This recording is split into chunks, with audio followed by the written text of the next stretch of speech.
আজ বানাচ্ছি আমার সবথেকে ফেভারিট দই বেগুন। এটা তোমরা সকালের ব্রেকফাস্ট বা রাতের ডিনারে ভাত, রুটি বা পরোটা যে কোনো কিছুর সাথে কিন্তু ট্রাই করতে পারো।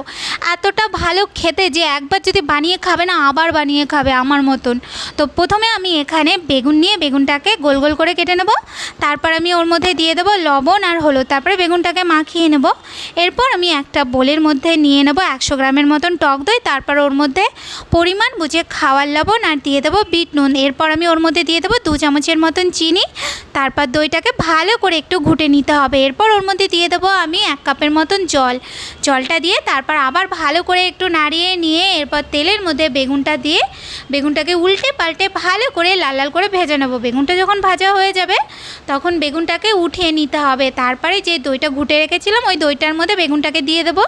এরপর আলাদা একটা প্যানের মধ্যে কিছুটা সর্ষের তেল নিয়ে ওর মধ্যে দিয়ে দেবো 5 ফোড়ন সর্ষে আর দিয়ে দেবো 2-3টের মতন শুকনো লঙ্কা আর দিয়ে দেবো কারি পাতা। তারপরে নাড়িয়ে চাড়িয়ে এই ফোড়নটা বেগুনের ওপর থেকে দিয়ে দিতে হবে। এরপর একটা চামচের সাহায্যে নাড়িয়ে নিলেই আমাদের দই বেগুন কিন্তু একদম তৈরি হয়ে যাবে। তো রেসিপিটা ভালো লাগলে অবশ্যই ট্রাই করো। আজকের মতন তাহলে টাটা।